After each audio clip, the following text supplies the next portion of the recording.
सामाजिक क्रिया को और अधिक समझने के लिए इसकी कुछ विशेषताओं को जान लेना ज़रूरी है, जिनके आधार पर हम सामाजिक क्रिया को आसानी से समझ सकते हैं।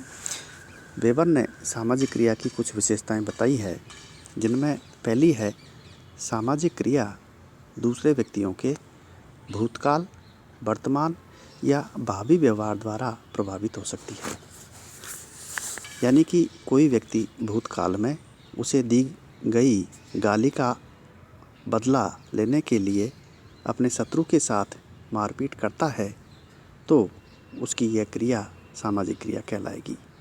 इसी प्रकार से नेता के साथ साथ भीड़ द्वारा नारेबाजी व जय जयकार करना भी सामाजिक क्रिया है, क्योंकि भीड़ का व्यवहार नेता के व्यवहार या क्रिया की प्रतिक्रिया का परिणाम है। इसी तरह एक व्यक्ति द्वारा भविष्य में होने वाली भारतीय प्रशासनिक सेवा की परीक्षा की तैयारी भी सामाजिक क्रिया है, जो परीक्षक की भावी क्रिया के द्वारा प्रभावित है। दूसरी विशेषता है प्रत्येक प्रकार की क्रिया सामाजिक क्रिया नहीं है। जड़ पदार्थों एवं बेजानदार पदार्थों से प्रभावित क्रिया को सामाजिक क्रिया नहीं माना जा सकता। उदाहरण के लिए बिजली कड़कने का डर जाने से बच्चे द्वारा चीख पड़ना सामाजिक क्रिया नहीं है, क्योंकि यह क्रिया बेजानदार पदार्थ या घटना के प्रति व्यक्त की गई क्रिया है। इसी प्रकार से अकेले बैठकर भगवान का भजन करना भी सामाजिक क्रिया नहीं है।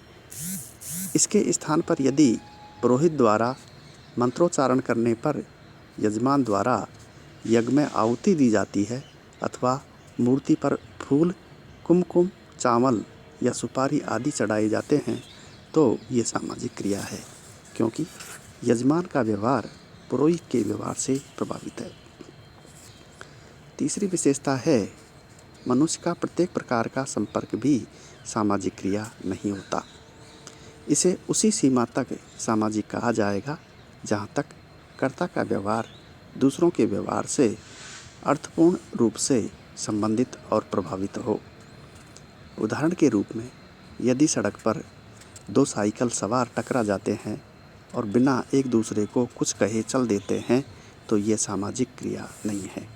इसके स्थान पर यदि टकराने के बाद दोनों में गाली गलौज या मारपीट होती है, तो उसे सामाजिक क्रिया कहा जाएगा। इसमें दोनों का ही व्यवहार एक दूसरे से संबंधित एवं प्रभावित है। नंबर 4 है सामाजिक क्रिया न तो अनेक व्यक्तियों द्वारा की जाने वाली एक सी क्रिया को कहते हैं और न ही उस क्रिया को कहते हैं जो कि केवल दूसरे व्यक्तियों द्वारा प्रभावित है। दूसरे व्यक्तियों द्वारा एवं दूसरे व्यक्तियों के व्यवहारों द्वारा प्रभावित क्रिया में अंतर है।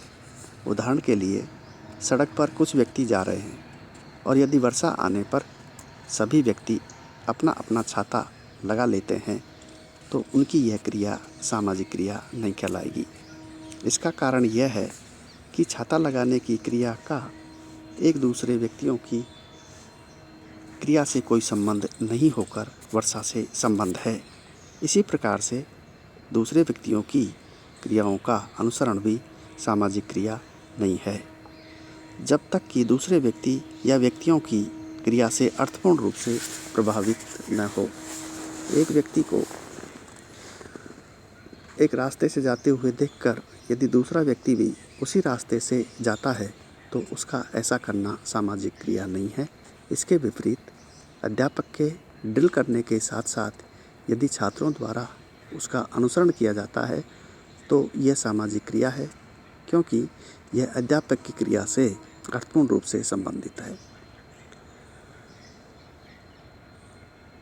उपयुक्त संपूर्ण विवेचन से स्पष्ट है कि वेबर समाजशास्त्र को एक ऐसा विज्ञान मानते हैं जो कि सामाजिक क्रिया की निर्वचनात्मक समझ को विकसित करता है, जिसके द्वारा क्रिया के बीच कार्य कारण संबंध को ज्ञात किया जा सके।